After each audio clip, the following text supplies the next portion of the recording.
Have you ever wanted to make a movie? Have you ever wanted to make a movie with action figures? This channel is all about making stop motion animation movies with action figures. In particular, DIY action figures. That is, figures that I make myself.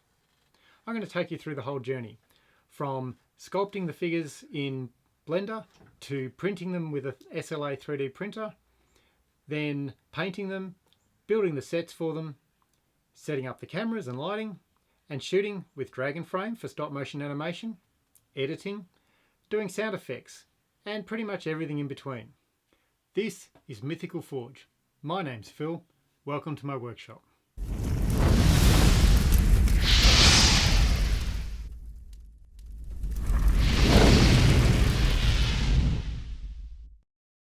What we've got here is 4 action figures from a company called McFarlane Toys. I bought them a couple of weeks ago in order to see how they went together, to test them out and to figure out how to design my own action figures. I'm not going to make a movie with these figures, although I will do a whole bunch of testing with them. I'm going to make my own figures. But first I need to figure out just how they work and how practical it is to make my own figures. So I got these. They're only about 20-25 bucks each. This one is Frank Woods from Call of Duty, and the others are from the Evolve video game. I can't remember their names. Doesn't really matter. They're not too bad.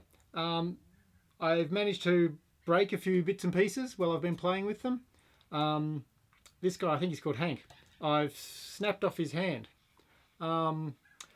This hand here moves nice and freely.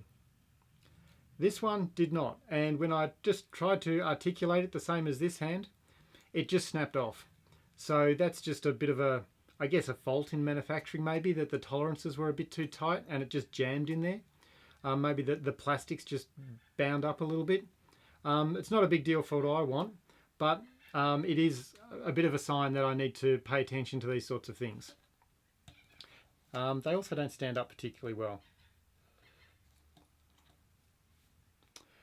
I managed to break the leg off this girl.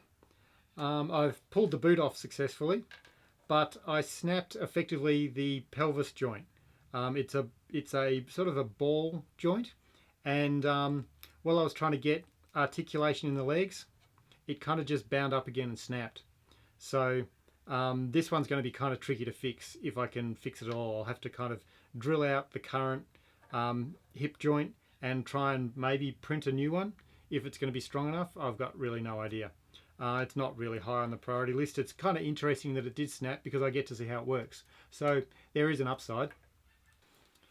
This guy's hanging together pretty well, but his joints are a bit on the stiff side and the range of motion's not that great. And that's partly just due to the costume design. The sort of exoskeleton sort of armor that he's wearing doesn't allow a lot of free movement. Like there's no way he could scratch his nose, for instance. So I'm getting a lot of inspiration from these guys. The characters that I'm going to create are actually going to be sort of fantasy-based characters along the lines of Dungeons and Dragons, because the movie I'm going to build or make in very small increments over a year or two, however long it takes, is going to be based on the Dark Sun campaign from Dungeons and Dragons. I really like that campaign setting because it's really gritty and dark, and that's the kind of novels I like reading.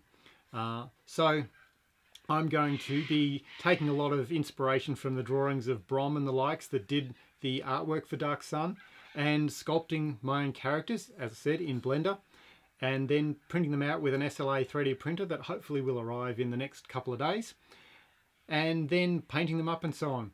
So the whole intention is to give you guys, or take you guys on a journey, take myself on a journey, and show like a production diary interspersed with small clips of the movie I'm going to make in sort of increments. And over time I'll just assemble all those increments together into a completed movie, hopefully.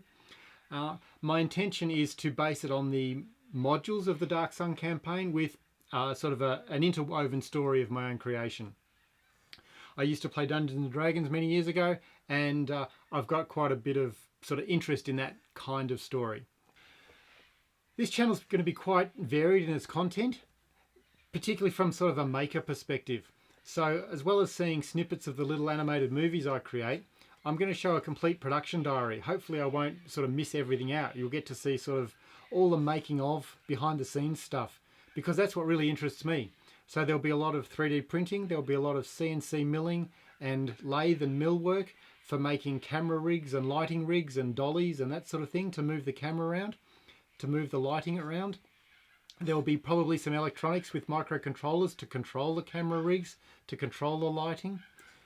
And pretty much everything in between. There'll be painting and airbrushing of the models, both the characters and the sets. A lot of model making, obviously, for the sets. So it's just going to be a production diary of making an animated movie. And I'm going to be learning as much as hopefully you guys are, because I haven't done much of any of this before. I'm pretty competent with 3D printing and with electronics, but I've not done any movie making before. I've done a lot of stills photography in the past, particularly landscape photography, but I've never photographed miniatures.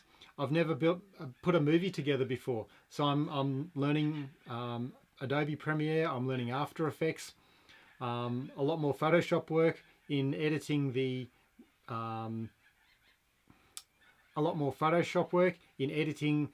images that come from Dragon Frame. When I take individual images, you've got to edit the rigs out.